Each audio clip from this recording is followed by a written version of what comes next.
Hey guys, welcome back. It is Jaff Master Flash. How are you all doing today? This is Cleverboy Racing. This is round 4. It is Azerbaijan. Welcome, welcome. Thought I'd do some videos rather than live streaming, as live streaming takes a lot of time, and at the moment this car is that bad. It's just awful. It really, really is awful. So this is my fastest run. I managed to get into Q2 on the mediums. I could have gone again, but there is no way I would have managed to get into Q3, so I just did one run in Q2. And the fact that I finished at P16, I decided to also get new parts, take a grid drop, and start from the back of the grid. Hopefully by the time the car then gets any good, I'll have enough parts and shouldn't have to take any grid penalties. I'm hoping the car will come good round about Cota, Mexico maybe, even Brazil. Might start to get some decent points then, but who knows? Don't know what's going to happen. But this, like I said, this is my first run from Q2, and hopefully it'll be some good. I've also reverted back to the way I used to create the F1 vids a long time ago. I've also included some of the replay as well, so it flicks between this view and the overhead cam view, or Grand Prix view then. So hopefully that will give you guys something different to watch. But we are fast approaching the line now on the mediums. Best time was 40.07. As I said, took a grid drop. 3 lights, 4 lights, 5 lights. We are out. We're going. We're away. As you can see, I'm starting P20. My car is allegedly better than an Alfa Romeo, a Williams, and a Haas. Although it does not feel like it at all. It feels absolutely awful, as I managed to go up the inside of Kimi Räikkönen, a little wheel bang with Latifi, as I try to be a little bit cheeky and go down the inside of both Nikita and Nicholas. But yeah, as you can see, Kimi Räikkönen's fighting me all the way down the back straight, as I had another little look and tried to make sure that there's enough room between myself and Kimi. But Kimi is adamant that he's coming past, and he does. He manages to get up the inside. So that's me back down to P22. My teammate, though, Schwartzman, he is having an absolute flyer. I think he is something like P14 at this point. I'm always going to go for the one-stop, mediums to hards, where I know, as a lot of the cars around me are all going to do the two-stop, which is medium, sort of soft, medium, if that's right. Anyway, but it is what it is. So yeah, it's just going to be a long race. I did get very lucky though. Later on in the race, Räikkönen and Bottas come and tangle, which pushes Bottas massively down the grid. And yeah, a few other cars tangle, which is what you love to see. It is F1, it is racing. This game, the cars battle so much, they make so many more mistakes, lockups or whatever coming together, and that's what happened.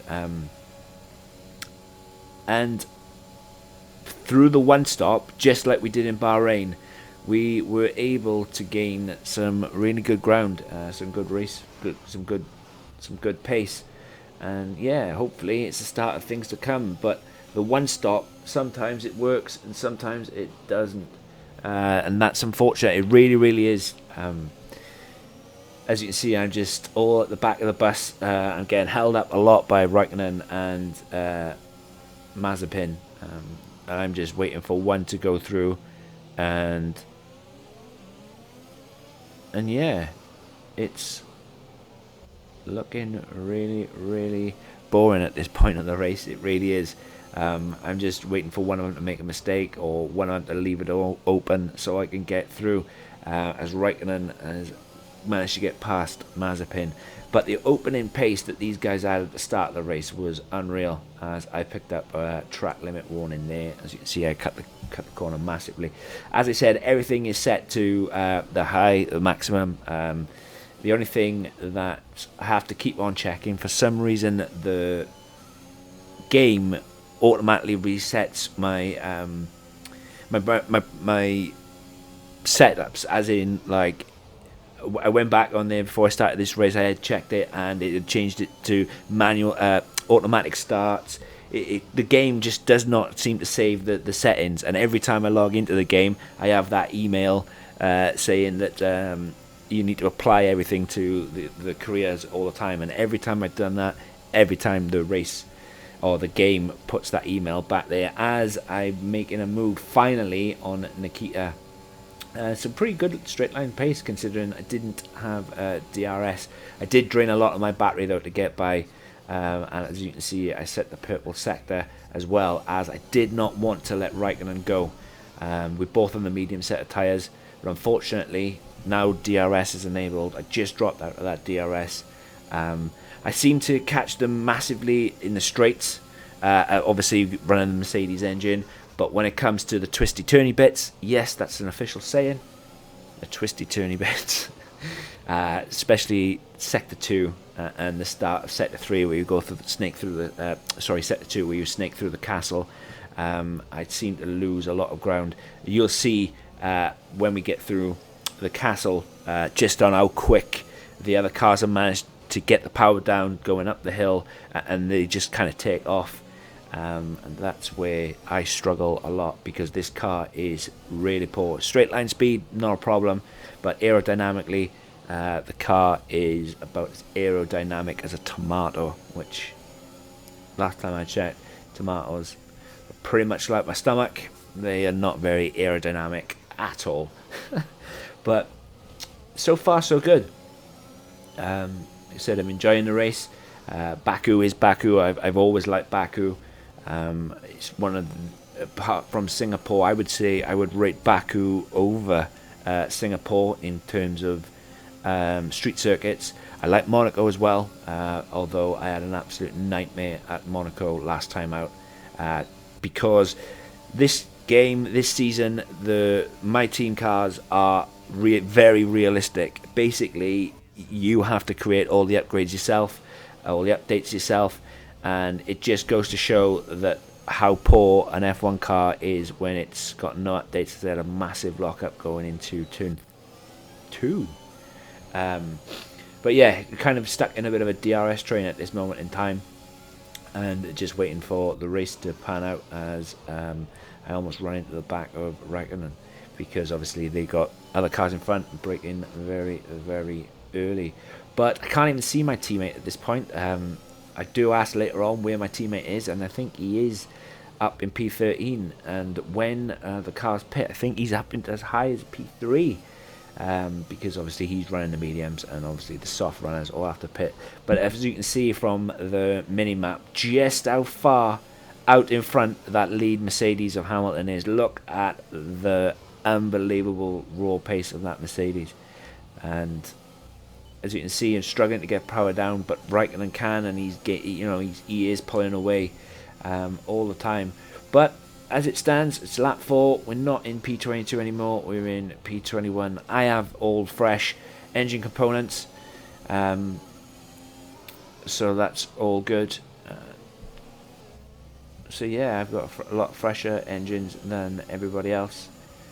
But yeah, at this moment in time, just doing my best to stick with Raikkonen, stick in that DRS, because I know Schumacher unfortunately hasn't got DRS, so there is going to come a point where I'm going to be able to get the move done on him as well. As you can see, Latifi, Raikkonen, we're all jostling for position, especially with DRS, as Raikkonen and Latifi are side by side into turn 1 as well as into turn 2. I think Raikkonen just gets the move done as we both pop our DRS open, to then I'm just sticking with Latifi, trying to get into his slipstream and trying to get the move done around the outside, which I managed to do. So that's me up to P20, and just trying to stick with Raikkonen all the way. And like I said, the DRS is crucial around here, especially when I know Mick has got a bit of a gap between him and the next car in front. So if I drop out of that DRS, I'm not going to be able to keep up with Raikkonen. And fair play, Raikkonen at this point in time is my nearest rival, and I believe when you choose a rival It doesn't matter how good you are, that rival gets a little bit of a boost to try and stop you from getting all the acclaim or all the awards that comes with it.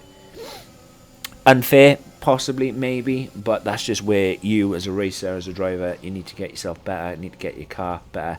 As I had a little bit of a wall bang there, didn't really think I caused damage. As you can see, I've got my front end plates, everything looked good. It wasn't until I actually pitted, I think there's a safety car coming up round about lap 7, middle of lap 7, and the beginning of lap 8. But it wasn't until I actually pitted that they actually changed my nose cone as well, which I didn't think I actually damaged.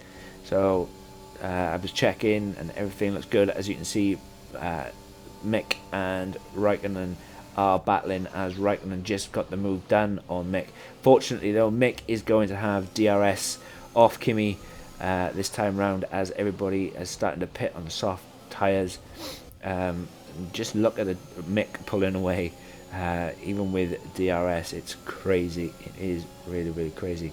But as long as I can stick with him, I will get DRS down the long back straight. As Bottas pitted, and he's come out behind me.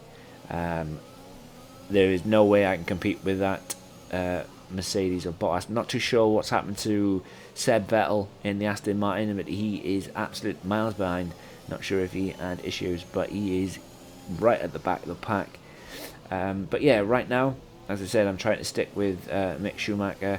As you can see, Bottas is really, really on my tail. Not a lot you can do through the cattle section. Absolutely nothing other than try and stick with it. But I need to stick with Mick. It's really important that I did for that DRS. Fair play though, the safety car kind of negates everything and resets a lot of things. But I am fortunate from this safety car this time out, as I managed to gain, as Bottas is trying to have a sneaky look up the inside. There's not a lot I can do against that mighty Mercedes, because it is mighty. And Bottas is looking, he is weaving and snaking all around. Managing to keep him at bay at this point in time, as I managed to get the move done on Mick. I'm not sure what was going on there, as Bottas couldn't get the move done on Mick either, so I'm not sure if he's struggling with a little bit of damage or just an older engine. But I'm trying to stay with Kimi, not focusing on Bottas behind, and here he comes. He is now getting the move done. Tyres are not looking too bad either. Unfortunately now, with me looking and trying to defend and not trying to let Bottas pass, Kimi has pulled out of the DRS, and I need to stick with Bottas for it, but unfortunately I can't. I just really cannot. The car is that bad, the car is that awful. Through the corners it's the worst, and I'm really struggling, really struggling with it, really struggling, especially on used tyres. But I think it's the middle, I think it's just past the castle section. On the next lap is when the safety car comes out, and it kind of negates everything. But guys, I am going to leave you with the rest of the race. I hope you guys enjoy it. Let me know what you think down in the comments below. I've never asked before, but if you like what you see, please hit that like button. If you love what you see, hit that subscribe button, and hopefully catch the rest of you in the comments. But wherever you are in the world today, guys, take care. I hope you're well, and I'll catch you in the next one. Peace.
off a great victory here today.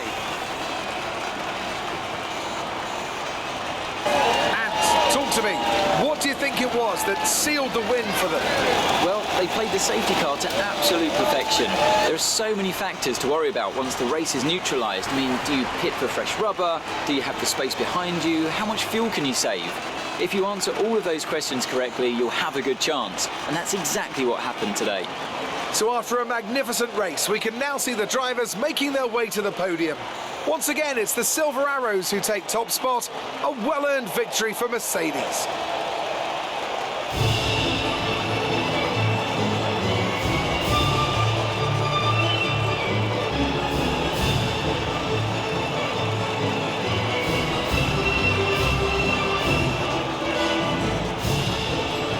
So let's review the updated drivers' standings. It's a great result for Lewis Hamilton, who moves further ahead at the top of the table. So, Anthony Davidson, who would you rank as your driver of the day? I have to give it to Joker. They pushed and found some fantastic performance. It was just a pleasure to watch. It's time to check out the constructors' standings. Mercedes continue to extend their lead. It was also a strong Grand Prix from Haas F1 this weekend. Fantastic work from the American team to move themselves further up the table. I'm equal parts exhausted and elated with this weekend of Formula One. Be sure to join us for the next one. Thank you.